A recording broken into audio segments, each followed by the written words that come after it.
তো দর্শক, রাজধানীর পল্লবীতে ঘটে যাওয়া রামিসা হত্যাকাণ্ডের প্রধান যে মূল আসামি সোহেল রানা এবং সোহেল রানার স্ত্রী স্বপ্না আক্তার, এদের মৃত্যুদণ্ড চেয়েছে রাষ্ট্রপক্ষের আইনজীবী। তো দর্শক, চলুন আমরা নিউজটা পড়ি।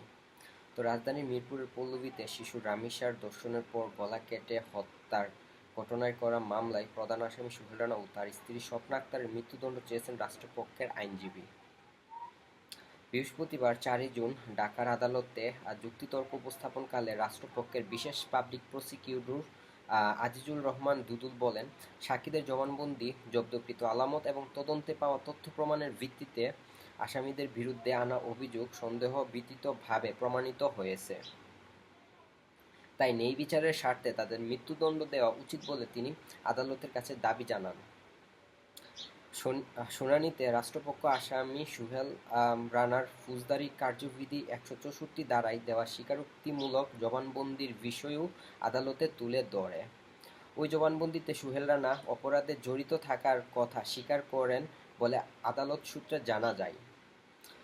বর্তমানে মামলার যুক্তিতর্ক পর্যায়ে আসামিপক্ষের শুনানি চলছে। এ সময় আসামি সোহেল রানার স্ত্রী স্বপ্না আক্তার অসুস্থ হয়ে পড়লে তাকে প্রাথমিক চিকিৎসা দেওয়া হয়। পরে তাকে আদালতের কাঠগড়ায় তোলা হয়। এর আগে মামলায় রামিসার বাবা-মা, বোন, স্বজন, প্রতিবেশী, প্রত্যক্ষদর্শী এবং তদন্ত কর্মকর্তা সহ মোট ১৬ জন সাক্ষ্য দেন। গত ১৯ মে রাজধানীর পল্লবীতে একটি বাসা থেকে শিশু রামিসার খণ্ডিত মরদেহ উদ্ধার করে পুলিশ। ঘটনার পর ওই বাসার ভাড়াটিয়া সোহেল রানা ও তার স্ত্রীকে গ্রেপ্তার করা হয়। পরবর্তীতে আদালতে দেওয়া জবানবন্দিতে সোহেল রানা ধর্ষণ ও হত্যার দায় স্বীকার করেন। তো দর্শক, এই ছিল নিউজ। আর যদি ভালো লাগে ভিডিওটি, তাহলে চ্যানেলটি সাবস্ক্রাইব করবেন আর পরবর্তী ভিডিও দেখার জন্য পাশে থাকবেন। ধন্যবাদ।